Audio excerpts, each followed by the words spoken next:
This is Vincent. Vincent is a city scoundrel fox. He's got a silver tongue and he fights like a self-taught hand-to-hand brawler. He has this very charismatic style that he uses, and for his wrists he uses hand wraps, or I guess paw wraps here. But remember, all this art is just AI. It's all playtesting art, so don't pay it too much mind. It's just used for playtesting right now. So we're gonna get into Vincent, how he fits into the good guys team, and how basically his lore, because we really like the lore for Vincent. We think it's such a you'll see, it's such a vibe. And then we'll go over his kit and how he fits into the other character, or fits into the good guys team, and what his playstyle is like with that. So Vincent.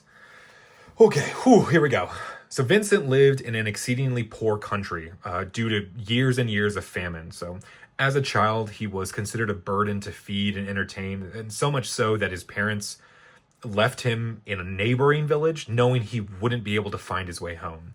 And so when he was abandoned, Vincent scrounged for scraps and became a very vicious child out of survival, a need to live.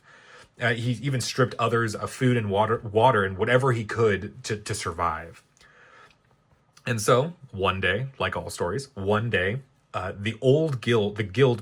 guild and some of its members had adopted Vincent when they come into this town looking for some job or something. And he was adopted into the guild, and the guild is another faction entirely that we have 6 other heroes for, and we'll get into that. They're probably in other lore videos if you want to check the guild out, but he was adopted by the guild, and so he came into this underground organization, and he grew up in this ragtag group and considered it his home. They trained him to fight, they trained him to steal, and they trained him to talk his way out of like any situation. They taught Vincent many skills about taking from others whatever he wanted. Was he taking from the sick? Well, they don't need it. They're not here for much longer. The poor, well, they don't even know how to use it correctly. It's going to go to waste. Or the rich, they have enough as is. They don't need anything.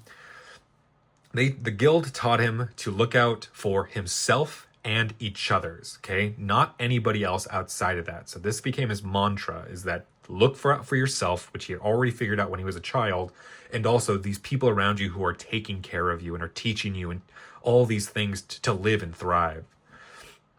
He grew very close to the leader at the time while he grew up, and the leader was a beagle, basically the guild leader. But eventually he died of old age, and a new leader took over within the guild, who was much more money focused. The guild was still a family, but now it was based on profits. So years passed and many missions go by as Vincent is able to do these on his own at this point, until a very profitable mission ends up being about stealing some weapon blueprints from the skunks, the skunk army, the skunk empire, whatever you'd like to call it. And Vincent was the sole member on that mission due to his talents. He was the one to do this: infiltrate, take, sneak, steal, whatever it was. He was the one to put on this mission to get these blueprints. For what reason? For whatever reason, who knows? And while he was in pursuit of this mission, he was caught by a skunk engineer who tells him that the implications of him stealing these blueprints could be massive. So, obviously, he talked his way out of it, subdued her, and then Vincent stole the blueprints. Later on, time passes, life goes by. Later on, the blueprints would be the catalyst to start a war between the squirrels and the skunks, and I think it's called the Skunk-Squirrel War. And the blueprints were the start of that, the reason that war happened. So knowing his involvement with this knowing his direct involvement with this bloody, horrific war, Vincent left the guild and goes back to living on the streets of the capital city of, I think we're calling it Valen right now. So the region that we're in is called Valen, and he lives in the capital city, which I think we're calling Aetherburn. But all this is subject to change.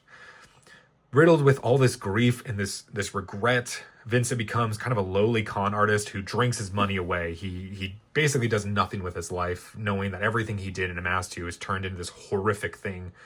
Until eventually he spies an adventuring party that's come into the city. They're clearly new, and he thinks they'd be a super quick easy, make a few gold pieces, grab a drink after that, and that's it. Super easy and quick. But among that party is the skunk engineer that had tried to stop him years earlier from stopping the blueprints. And with her was a boar who was a byproduct of that war. It was one of the byproducts of that war. Some sort of failed experiment, super soldier experiment. The skunk remembers absolutely nothing aside from the past few months. Seemingly, for some reason, has amnesia. And the boar let them, as they're talking and doing stuff, he learned that the boar was enslaved and experimented on to become a super soldier until he was eventually thrown out. So, learning of these things, instead of looking to con them, Vincent thinks that this is a way for him to redeem himself. He helps the party navigate the city and finds some sort of comfort in their can-do, positive, good guy attitude. And so he learns of their goals to win the arena, to meet the gods, and thinks that if he can help them do this, then maybe he can find some redemption, and he can talk to somebody and find some sort of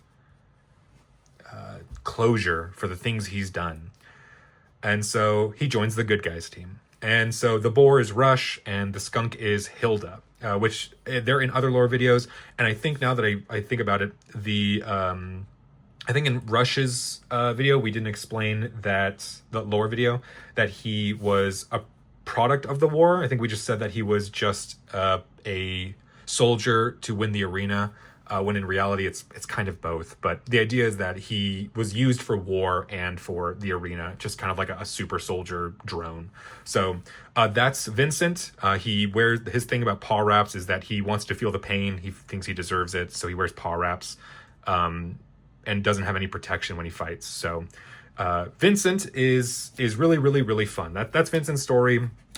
We really like it. It's got a lot of cool things we can do with it from here on out, but that's his story. So Vincent is an experienced hero. Let's get into his gameplay. Vincent has two modes, and that's like all experienced heroes so far, is they all have two modes. So while you have more face up than face down cards in your tenacity, Vincent gets +1 attack. So he gets stronger, more aggressive. Basically, while you have more face up than face down cards, you're kind of in an offensive mode. Then Vincent has, while you have more face down cards, while you have more face down cards than face up cards in your tenacity, you select choices for any choose effects on cards you play. And so this is his defensive stand. This is trying to con his way out of anything, his silver tongue. And this coincides with the guild's theme. The guild's theme is all about you choosing two different things: the thing I want to do and the thing you'll pay me off to do. Both of them are bad, but the choose effects comes from that guild past he has. And he has most of those cards are his choose effects, which is kind of bad and kind of good. It's really hard to tell right now. It feels bad. It's situational, I think. It could be better. How about that? So these are his two modes. He's either offensive, dealing damage, or he's defensive, and he's trying to get what he wants out of any situation with these choose effects cards. Let's go over his signature weapon, his paw wraps. Remember, AI art. This is just... he gets +1 attack while they're equipped automatically, and then on a basic attack, he can exhaust this to flip one face-up card in your tenacity face down, then flip up to one other card in your tenacity face up. So the original idea for this card was that you could flip between these two modes. And I think I actually know a way to do that. The problem is the wording feels off. It's like, I would love to have an ability that said you can flip one card in your tenacity, then you may flip up to one other card in your tenacity the opposite direction. But that seems so not clear wording, if that makes sense. Like, if you flip something face down, you can flip something face up. If you flip something face down, then you could flip something else face up. But you don't have to. You can just flip something face down or face up and not flip the other one. That way you're able to flip between these two modes better. So I wish there was a better way to word that. I'll try to figure that out. But that's the idea of the paw wraps, is that you play with your tenacity to get in these two modes. He's got one defensive card, Fancy Footwork. All these names, once again, I don't know if I mentioned it, but all these names are subject to change. These are just playtest names. Fancy Footwork is a 1-cost defense, and it says prevent 2 damage, which is good. It's just good. And then Affinity. So when you have Affinity is a keyword that means when you have your active hero is the same class or color as this card, when you play it, you get to perform this effect. So affinity, prevent 3 damage instead, and draw 1 card. So if you play this with Vincent, it's super, super good. Vincent's hand size is already very low, it's 4. So this helps him prevent damage and then also keep that hand size for cards like combination swipe, because, yeah, the way that cards add up. Next is his skill, Wolfish Charm. So remember, this is a 1 and done time of ability, so it doesn't deal damage or do anything, but it sets you up. Your opponent chooses 1, so there's that choose effect like his ability wants to use. So you draw 3 cards, insane. Your next attack deals +3 damage, insane. Oh, there's a little mark on there, gross.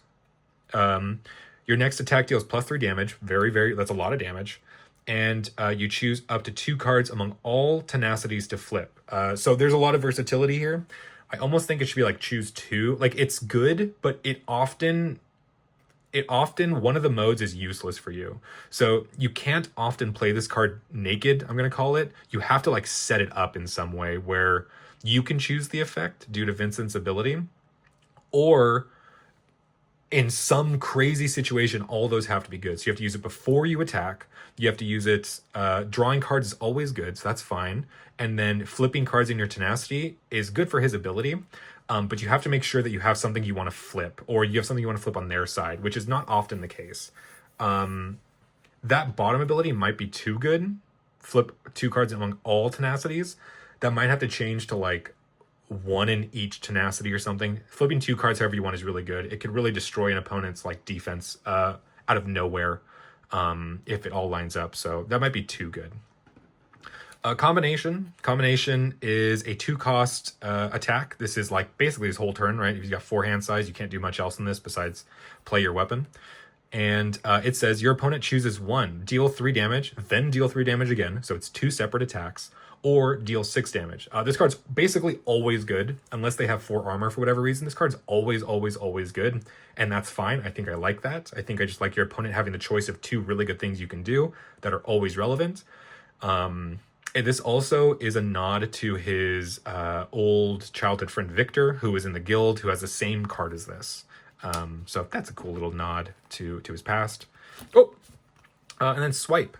Swipe is a 2-cost attack that says your opponent chooses 1 face-down card in your tenacity, and then flip that card face up. Deal 2 damage and deal additional damage equal to the cost of the card flipped face up this way. So that's a lot of words. I think this could be less wordy somehow. If you have any ideas, please let me know. But I want this to be way less wordy.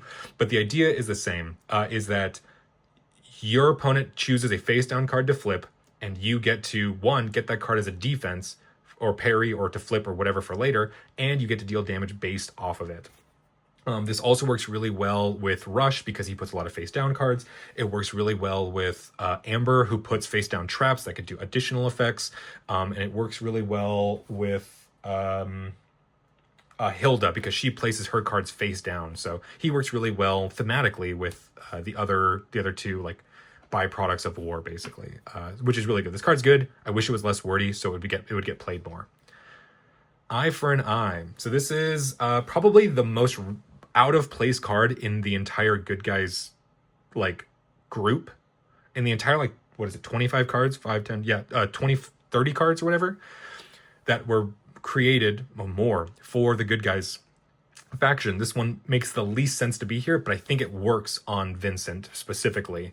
So Eye for an Eye says it's an enhancement that says as an action, you can exhaust it to discard 1 card from your tenacity. Then your opponent chooses 1 card from their tenacity to discard. So I think the wording on this ability isn't totally correct, but the idea is that if you are in defensive mode, quote unquote defensive mode, with Vincent, you get to choose the card they discard from their tenacity. Otherwise, you're just kind of like breaking them down a little bit. And it's a neutral card, so it can be played by technically anybody. This card's silly good. Very, very, if you're ahead, this card is bananas. I almost think it's too good, but I'm sure there's a way to make this card not be so bully-ish, because it is mean. But I think that really harkens back to Vincent's story and why, you got to be mean to be mean, or be mean to get what you want. So that's kind of his shtick.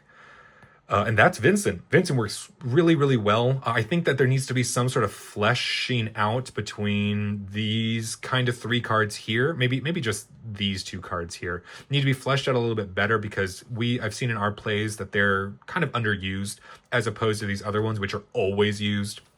So if you have any ideas, please let me know. I'm open to all sorts of ideas to play test right now. And yeah, I really like Vincent. He's a cool character, and he really embodies the experienced play style of flipping and doing what you want when you want. So yeah, thanks so much for watching. I hope you enjoyed Vincent and who he is, and if you have, anything that you want to say or you just enjoyed it, let me know, man. I hope that you have a great day, a great week, a great weekend, a great morning, whatever it is, wherever it is you are. And I hope to see you in the next video. So, yeah, see you guys.